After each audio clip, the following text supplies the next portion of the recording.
हरे Krishna. Last video में हमने चर्चा किया था भगवान कौन है शास्त्रों के अनुसार, और अभी हम जानेंगे भगवान के अवतार क्या हैं या भगवान के कितने अवतार हैं। तो शास्त्रों में दो टर्म्स दी गई हैं, एक है अवतार और एक है अवतारी। अवतार क्या होते हैं? जितने भी भगवान अवतरित होते हैं इस धरती पे, जितने रूपों में, जैसे वराह रूप है, नृसिंह रूप है, या फिर मत्स्य अवतार है या कूर्म अवतार है, ये सब अवतार है। भगवान के अलग अलग रूप हैं, अलग अलग लीलाओं को संपन्न करने के लिए या अलग अलग कार्यों को करने के लिए। और जो स्वयं भगवान जो इन रूपों को लेकर आते हैं उनको बोला जाता है अवतारी। तो शास्त्रों में बोला गया है कि स्वयं श्री कृष्ण भगवान ही अवतारी हैं। तो भगवान के अवतार कितने प्रकार के हैं?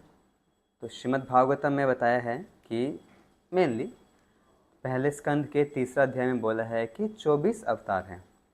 और जनरली लोग जानते हैं कि भगवान के 10 अवतार, 10 मेन अवतार हैं। तो ये केवल 24 या 10 अवतार ही नहीं हैं, भगवान के अवतार अनंत होते हैं। और उन्हीं को ही श्री चैतन्य चरितमृत में भगवान के जितने भी अवतार हैं उनको 6 भागों में बांटा गया है। तो 6 हैं। सबसे पहला है पुरुष अवतार।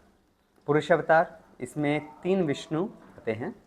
सबसे पहले है कारणोदक्षाय विष्णु, जो कारण सागर में शयन करते हैं और वहाँ पे सृष्टि की रचना वहीं से होती है।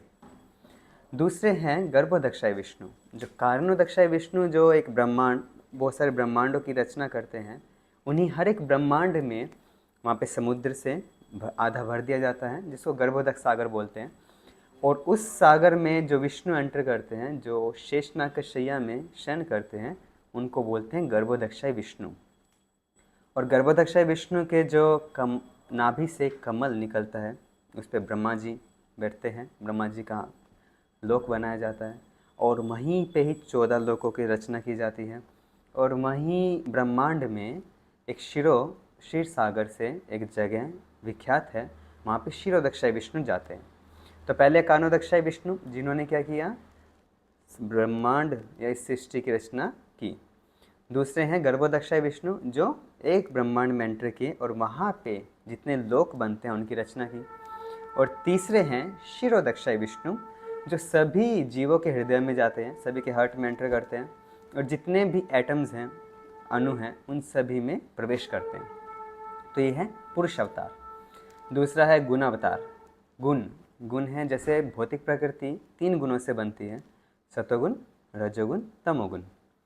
तो सतोगुण को जो अधिष्ठाता देव हैं वो विष्णु हैं, रजोगुण को जो कंट्रोल करते हैं वो हैं ब्रह्मा जी, और जो तमोगुण को कंट्रोल करते हैं वो स्वयं शिव जी हैं।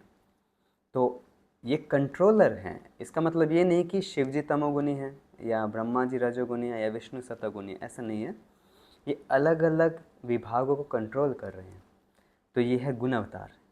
फिर है लीला अवतार। तीसरी जो वर्ग है वो है लीला अवतार।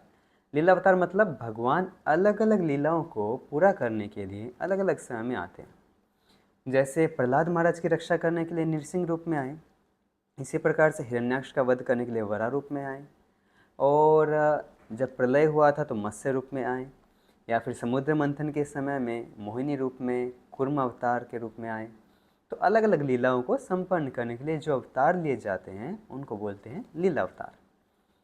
फिर चौथा आता है मनवंतर अवतार। मनवंतर मतलब जैसे एक मनु है और जो नेक्स्ट मनु, इनका अलग अलग पोस्टिंग है। पहले मनु की पोस्टिंग से लेकर नेक्स्ट मनु की पोस्टिंग के बीच में जो समय है, इसको बोलते हैं मनवंतर। 2 मनु के बीच के अंतराल को। तो उस अंतराल में जो अवतार होते हैं उनको बोलते हैं मनवंतर अवतार। और 5वां है युग अवतार। अलग अलग युग में जो अवतार भगवान लेते हैं उनको युग अवतार बोलते हैं। जैसे सतयुग है, सतयुग में भगवान हंस रूप में आते हैं, वाइट कलर के। फिर त्रेता युग में भगवान रेड कलर के यज्ञ रूप में आए हैं।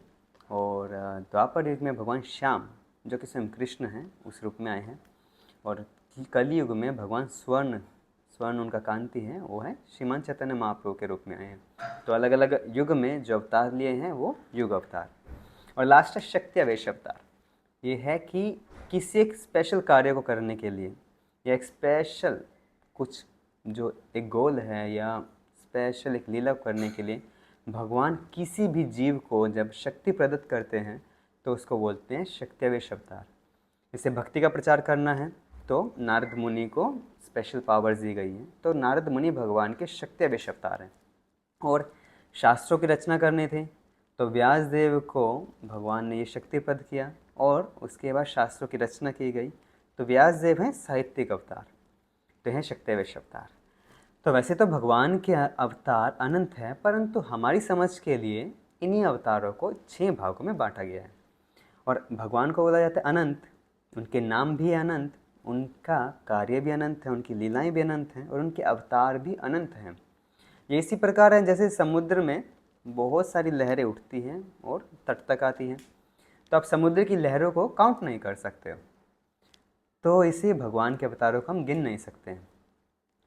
ब्रह्मा जी के 4 मुख हैं, शिव जी के 5 मुख हैं, वो हमेशा ही भगवान की गुणगान में लगे रहते हैं।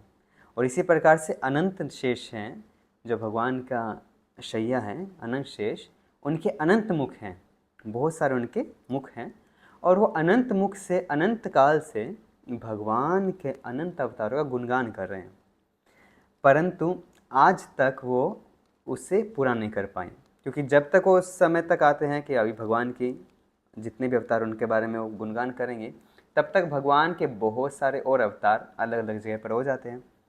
तो इस प्रकार से भगवान के अवतार अनंत हैं। उन्हीं का ही डिस्क्रिप्शन कुछ हमारे शास्त्रों में दिया गया है, और अगर उसके बारे में और डिटेल में जानना है तो श्रीमद् भागवतम महापुराण है, वो हमें पढ़ना चाहिए। उसमें अलग अलग अवतारों का और भगवान का भक्तों के साथ लीला और भगवान के स्पेशल कार्यों का वर्णन किया गया है।